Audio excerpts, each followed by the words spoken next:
শুভ সকাল, শুভ জন্মাষ্টমী। তাই আজকে ঠাকুরের মুখ দর্শন করেই দিনটা শুরু করছি। দেখুন গাছে আজকে কত রং বেরঙের জবা ফুটেছে। যেহেতু বিগ্রহ আছে তাই আমরা দুদিন পালন করি জন্মাষ্টমী, আজকে আর কালকে। আজ সারাদিন উপোস থেকে সন্ধেবেলা ঠাকুরের ভোগ দেব। আজ আর আমরা কেউ অন্ন খাবো না। ভোগের প্রসাদই রাত্রিবেলা যা দেব সেটাই নেওয়া হবে আর কি। সন্ধ্যের পর যা ঠাকুরকে নিবেদন করব সেটাই প্রসাদ পাবো। এখন সন্ধ্যে ৭টা।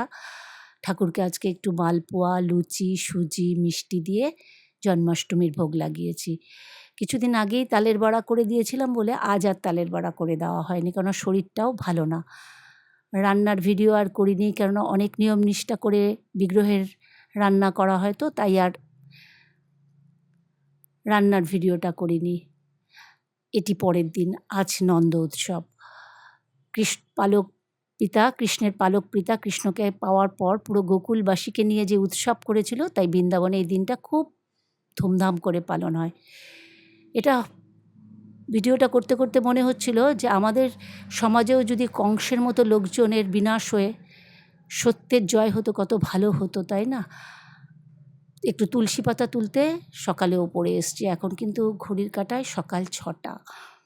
আজকে বৃষ্টিটা একটু কম। ভাববো না, মনে মনে ভাবি, তাও কিন্তু সেই কথাটাই মনে আসে যে মেয়েটিকে, সেই তিলোত্তমাকে, সেই মহাভারতের অভিমন্যুর মতো কিছু কাপুরুষ লোকজন সত্যকে আড়াল করার জন্য রাতের অন্ধকারে কি নৃশংসভাবে অত্যাচার করে খুন করেছে। এই খুন করার মধ্য দিয়ে তারা বোধহয় তাদের পৌরসত্ব জাহির করে। কেননা একটা মেয়েকে খুন করতে 15 জন পুরুষের দরকার পড়ে। নিচে নেমে এসছি। আজকে যে ভোগ রান্না হবে তার সবজি সমস্ত কাটা কালকে রাতেই কেটে রেখেছেন আমার শাশুড়ি মা। আজকে ঠাকুরকে একটু পায়েস করে দেওয়া হবে। এখন 7টা বাজে ঘড়ির কাঁটায়। পুজো দেওয়া কিন্তু হয়ে গেছে। এটি নিরামিষ গ্যাস আমাদের, সেই জন্য নিচে রান্না করি। ভোগের রান্না আমাদের নিচে হয়। এখন দুপুর 11টায় যে ভোগ লাগানো হয়ে গেছে। আজকের ভিডিওটা খুব ছোট্ট করে করছি। তাই ভোগ বলে দর্শনে ভোগ কাটে দুর্ভোগ। তাই প্রত্যেককে এই ভোগ দর্শন করিয়ে ভিডিওটা শেষ করব। আর যে অনুরোধটা এখনও পর্যন্ত করিনি, নিশ্চয়ই আপনারা সবাই একটা লাইক আমার ঠাকুর দর্শন করতে করতে দিয়ে দিয়েছেন। সবাই ভালো থাকবেন, সুস্থ থাকবেন। আবার দেখা হবে আরেকটি নতুন দিনে, নতুন কোনো বিষয় নিয়ে।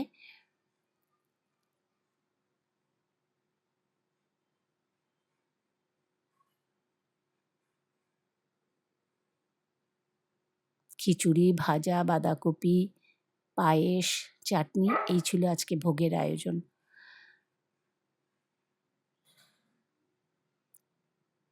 আবার একবার বিগ্রহকে দর্শন করিয়ে দিলাম।